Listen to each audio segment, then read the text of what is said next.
Hello friend, आप सभी का स्वागत है विदित स्टडी पॉइंट चैनल में। आज के इस वीडियो में यूपी टेट एग्जाम 2026 के लिए प्रैक्टिस सेट की क्लास करने वाले हैं। तो वीडियो को शुरू से लेकर अंत तक देखिएगा। चैनल पर नए चैनल को सब्सक्राइब कर लीजिएगा। पीडीएफ के लिए विदित स्टडी पॉइंट टेलीग्राम चैनल को ज्वाइन कर लीजिएगा। आज की क्लास में बाल विकास और हिंदी के 60 प्रश्न करने वाले हैं। अगर इन 60 प्रश्नों में से आपके 40 प्लस प्रश्न बिल्कुल सही होते हैं तो आप यूपी टेट एग्जाम में काफ़ी अच्छा स्कोर कर सकते हैं। तो आज की क्लास से कितने प्रश्न बिल्कुल सही हुए हैं क्या कमेंट आप जरूर कीजिएगा। आज की क्लास का आपका सबसे पहला प्रश्न है, एक परिस्थिति में अर्जित ज्ञान का दूसरी परिस्थिति में उपयोग कहलाता है। तो इसका देखिए आपको सही जवाब बताना है। इसको सीखने में स्थानांतरण कहा जाता है। तो यहाँ पर आपका ऑप्शन नंबर बी वाला बिल्कुल राइट आंसर हो जाएगा। इसके बाद देखेंगे अगला प्रश्न आपका दिया गया है, अनुभव द्वारा व्यवहार में परिवर्तन कहलाता है। तो इसका देखिए आपको सही जवाब बताना है। अनुभव द्वारा जो व्यवहार में परिवर्तन होता है उसको सीखना कहा जाता है। तो यहाँ पर आपका ऑप्शन नंबर बी वाला बिल्कुल राइट आंसर होगा। अगला प्रश्न आपके सामने दिया गया है, सांख्यिकी में वह रेखा चित्र जिसमें आवृत्तियों को स्तंभों द्वारा प्रदर्शित किया जाता है कहलाता है। तो यहाँ पे इसका राइट आंसर होगा, उसको स्तंभाकृति कहा जाता है। तो यहाँ पर आपका ऑप्शन नंबर ए वाला बिल्कुल राइट आंसर होगा। अगला प्रश्न आपके सामने है, विकास की किस अवस्था में बुद्धि का अधिकतम विकास होता है। तो यहाँ पे इसका राइट आंसर हो जाएगा किशोरावस्था। विकास की जो किशोरावस्था है उसमें देखेंगे जो बुद्धि होता है, बुद्धि का अधिकतम विकास होता है। तो यहाँ पर आपका ऑप्शन नंबर सी वाला बिल्कुल राइट आंसर है। अगला प्रश्न है, शिशु का जो अधिकांश व्यवहार है वह किस पर आधारित होता है। तो यहाँ पे इसका राइट आंसर हो जाएगा उसकी मूल प्रवृत्ति पर। शिशु का जो अधिकांश व्यवहार है वह उसकी मूल प्रवृत्ति पर आधारित होता है। तो यहाँ पर आपका ऑप्शन नंबर ए वाला बिल्कुल राइट आंसर है।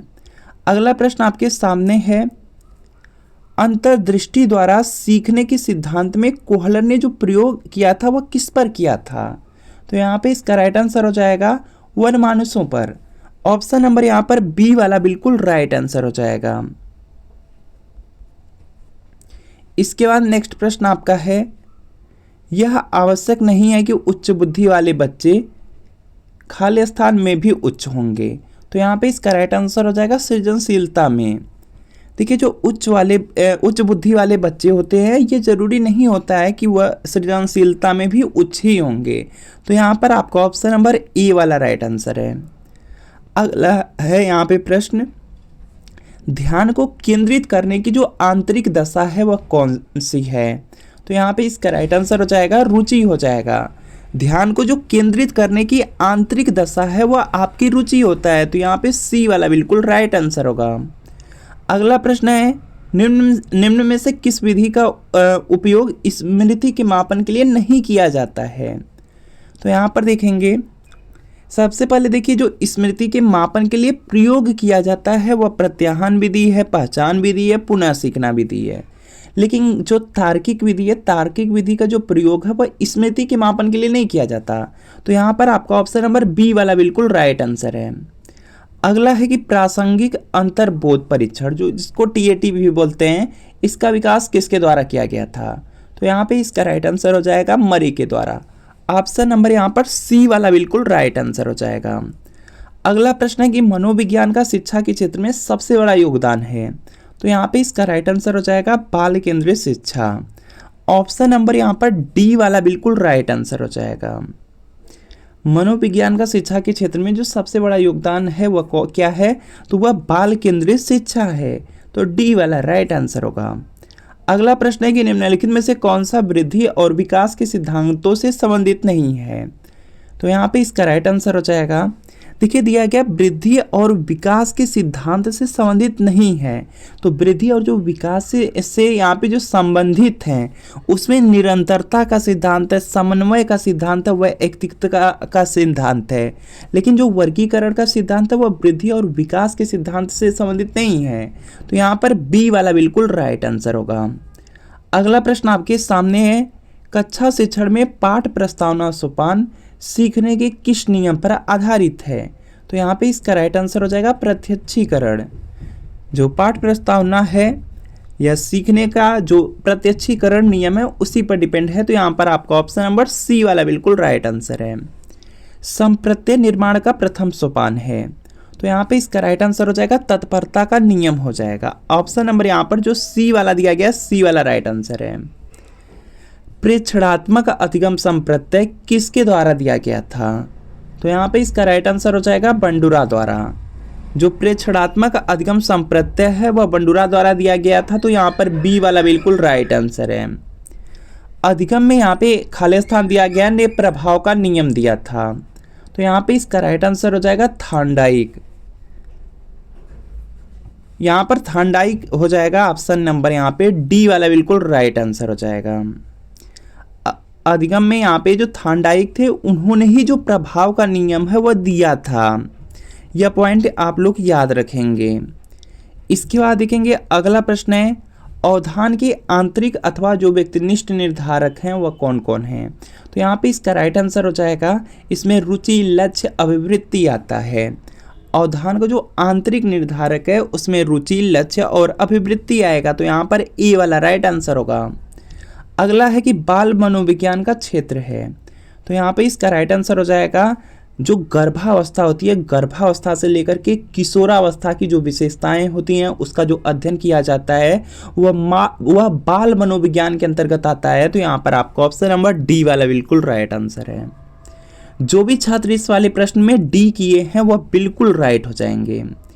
इसके बाद अगला प्रश्न आपका दिया गया है, वह अवस्था जो कि माता के 21वें गुणसूत्र जोड़े के अलग न हो पाने के कारण होती है कहलाती है, तो यहाँ पे इसका राइट आंसर होगा, उसको डाउन सिंड्रोम कहा जाता है। ए वाला राइट आंसर है। इसके बाद देखेंगे नेक्स्ट है, कोहलबर्ग के अनुसार किस अवस्था में नैतिकता बाह्य कारकों द्वारा निर्धारित होती है, तो यहाँ पे इसका राइट आंसर हो जाएगा जो पूर्व पारंपरिक अवस्था है, तो यहाँ पर ए वाला राइट आंसर है। देखिए जो कोहलबर्ग का पूर्व पारंपरिक अवस्था है उसमें यहाँ पे बताया गया है कि जो नैतिकता है वह बाह्य कारकों द्वारा ही निर्धारित होती है। अगला प्रश्न है कि निम्नलिखित में से कौन सा एक सही क्रम है, तो यहाँ पे इसका राइट आंसर हो जाएगा, सबसे पहले अंडाणु हो जाएगा, उसके बाद शुक्राणु होगा, उसके बाद यहाँ पे युग्मनज होगा, उसके बाद ब्लास्टोसिस्ट हो जाएगा। तो यहाँ पर डी वाला जो क्रम है बिल्कुल सही क्रम दिया गया है, तो डी वाला राइट आंसर है। अंतर्मुखी, बहिर्मुखी तथा उभयमुखी व्यक्तित्व का वर्गीकरण किसके द्वारा किया गया है, तो यहाँ पे इसका राइट आंसर हो जाएगा यह युंग के द्वारा किया गया था, तो यहाँ पर आपका ऑप्शन नंबर बी वाला बिल्कुल राइट आंसर हो जाएगा। इसके बाद देखेंगे नेक्स्ट प्रश्न आपका दिया गया है, उदाहरण, निरीक्षण, विश्लेषण, वर्गीकरण, नियमीकरण निम्नलिखित में से किस विधि के सोपान हैं, तो यहाँ पे इसका राइट आंसर हो जाएगा आगमन विधि। ऑप्शन नंबर जो बी वाला है, बी वाला बिल्कुल राइट आंसर है। अगला प्रश्न आपके सामने है, फ्रायड के अनुसार हमारे मूल्यों का जो आंतरिकीकरण होता है वह किस में होता है, तो यहाँ पे इसका राइट आंसर हो जाएगा परा अहम हो जाएगा। ऑप्शन नंबर सी वाला बिल्कुल राइट आंसर है। अगला प्रश्न है, व्यवहारवादी यहाँ पे खालिस्तान ने कहा है, मुझे नवजात शिशु दे दो, मैं उसे डॉक्टर, वकील, चोर या जो चाहूँ वो बना सकता हूँ। किसने कहा था, तो यहाँ पे इसका राइट आंसर होगा वाटसन ने कहा था कि कोई भी मुझको एक नवजात शिशु दे दो और उसको मैं जो भी चाहूँगा वो बना दूंगा। मैं चाहूँ डॉक्टर बना सकता हूँ, मैं चाहूँ वकील बना सकता हूँ, चोर बना सकता हूँ, जो चाहूँगा वो बना दूंगा। यह वाटसन ने कहा था, तो यहाँ पर सी वाला बिल्कुल राइट आंसर है। ध्यान आकर्षित होने में यहाँ पे किसकी प्रमुख भूमिका होती है, तो यहाँ पे इसका राइट आंसर हो जाएगा उद्दीपन की तीव्रता। उद्दीपन की तीव्रता हो जाएगा ए वाला आपका राइट आंसर है।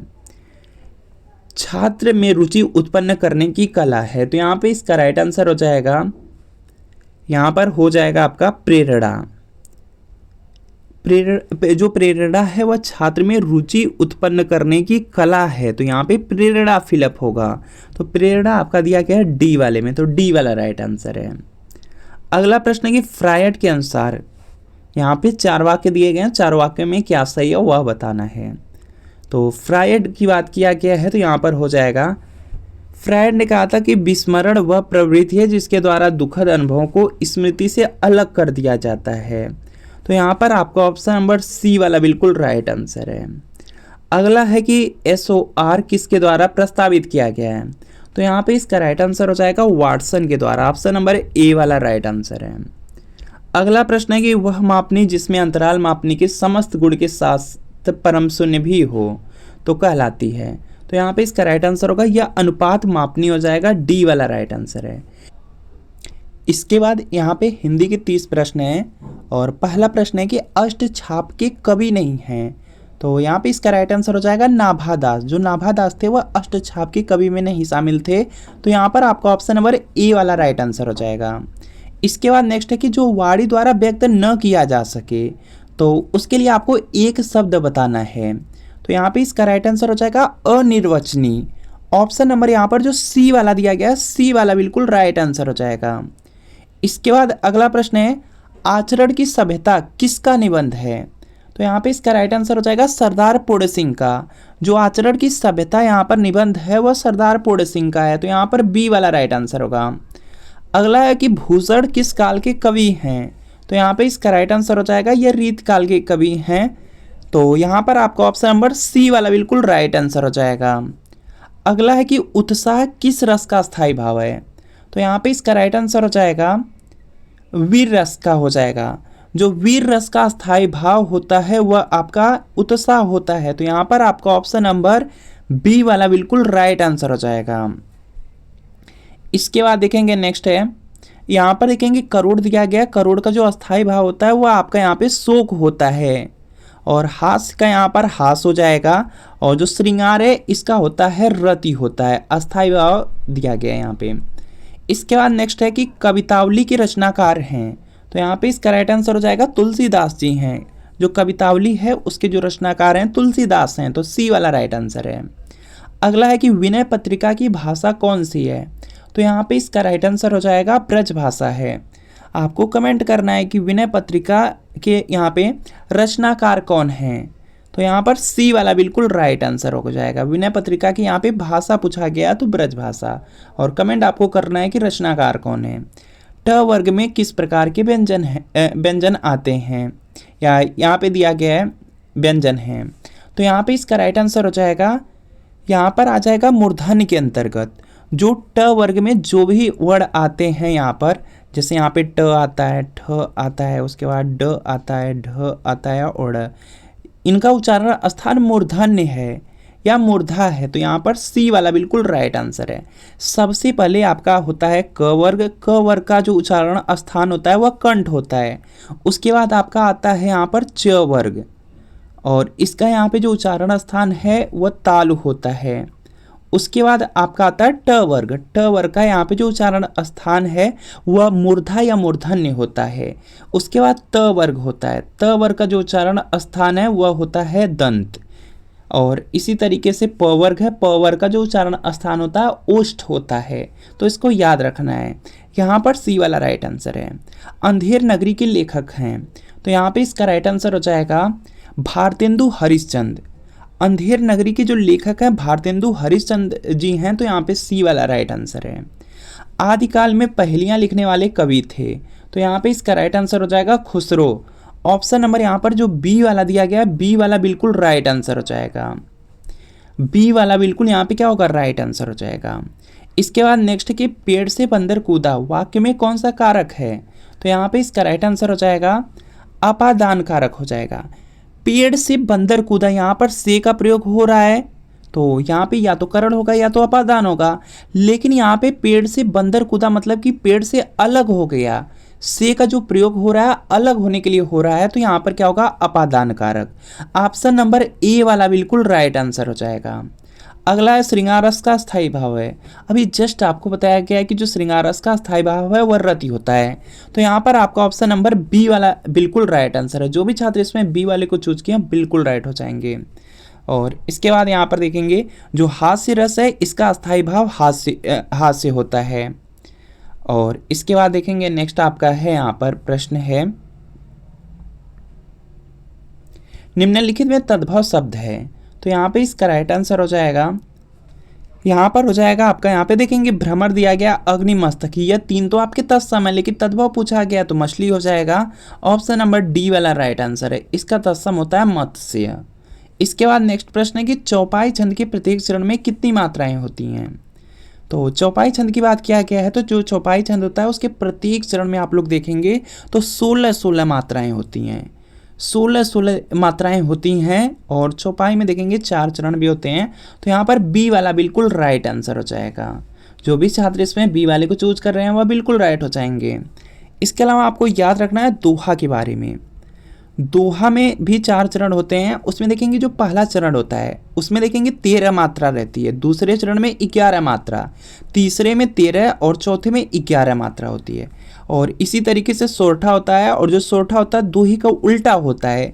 उसमें जो पहला चरण रहता है उसमें 11 मात्रा, दूसरे में 13, तीसरे में 11 और जो चौथा चरण होता है उसमें 13 मात्राएं होती हैं। तो इसको याद रख लेंगे और यूपी टेट एग्जाम में बिल्कुल इसी लेवल के प्रश्न पूछे जाते हैं। अगला है कि तेरी बरछी न बरछीने हैं खलन का, पंक्ति में कौन सा अलंकार है? तो यहाँ पे इसका राइट आंसर हो जाएगा, इसमें यमक अलंकार हो जाएगा। ऑप्शन नंबर डी वाला बिल्कुल राइट आंसर है। हिंदी प्रदीप पत्रिका का संपादन किया है, तो यहाँ पे इसका राइट आंसर हो जाएगा बालकृष्ण भट्ट ने। जो हिंदी प्रदीप यहाँ पे पत्रिका है इसका जो संपादन किए हैं वह बालकृष्ण भट्ट किए हैं। तो यहाँ पर बी वाला बिल्कुल राइट आंसर होगा। सूर्योदय शब्द का संधि विच्छेद है, तो यहाँ पे इसका जो राइट आंसर है यह देखेंगे हो जाएगा सूर्यधन उदय। सूर्यधन उदय से आपका सूर्योदय शब्द बनेगा, तो यहाँ पर बी वाला बिल्कुल राइट आंसर हो जाएगा। इसके बाद नेक्स्ट है कि यथाशक्ति में समास है, तो यहाँ पे देखेंगे पहला पद आपका अव्यय हो गया, तो इसमें अव्यय भाव समास हो जाएगा। अव्यय भाव समास दिया गया ऑप्शन नंबर ए में, तो ए वाला राइट आंसर है। अगला है इनमें कौन सा शब्द है जो तद्भव है, तो यहाँ पे इसका राइट आंसर हो जाएगा भौरा हो जाएगा। ऑप्शन नंबर यहाँ पर डी वाला बिल्कुल राइट आंसर है, डी वाला बिल्कुल राइट आंसर है।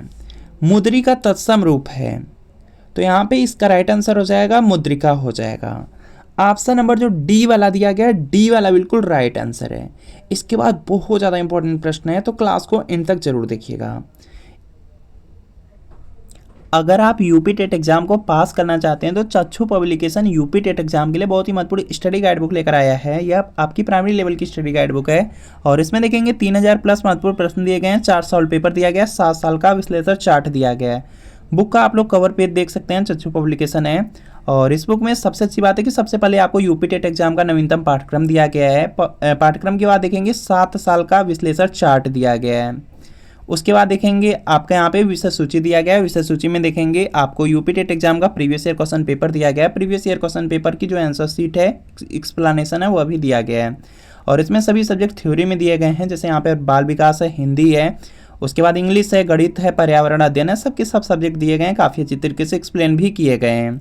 यहाँ पर देख सकते हैं यूपी टेट एग्जाम का प्रीवियस ईयर पेपर है। यूपी टेट एग्जाम के प्रीवियस ईयर पेपर के बाद देखेंगे आपको आंसर शीट मिलेगी। आंसर शीट के बाद देखेंगे एक एक प्रश्न का काफ़ी अच्छी तरीके से एक्सप्लेनेशन किया गया है। उसके बाद यहाँ पे सभी सब्जेक्ट आपको थ्योरी में मिलने वाले हैं। और यूपी टेट एग्जाम की जो बुक हैं इनको आप लोग ऑनलाइन और ऑफलाइन दोनों तरीके से परचेज कर सकते हैं। अगर आपको ऑफलाइन परचेज करना है तो किसी भी बुक स्टोर पर इसका बुक का कवर पेज दिखा करके परचेज कर सकते हैं। अगर आपको ऑनलाइन परचेज करना है तो वीडियो के नीचे डिस्क्रिप्शन बॉक्स में लिंक मिलेगी, लिंक को क्लिक करके इन बुक को ऑर्डर कर सकते हैं। और यहाँ पर देख सकते हैं जो चक्षु पब्लिकेशन की यूपी टेट एग्जाम की जो स्टडी गाइड बुक आती है, इसी के साथ साथ देखेंगे आपकी यहाँ पे सब्जेक्ट वाइज बुक भी यूपी टेट एग्जाम की आती हैं। तो इनको लेकर के अपनी तैयारी को आप लोग और भी अच्छी कर सकते हैं। और चक्षु पब्लिकेशन का यूपी टेट एग्जाम के लिए प्रैक्टिस सेट भी आता है, तो इसको भी साथ में आप लोग लेकर के अपनी तैयारी को कंप्लीट कर सकते हैं।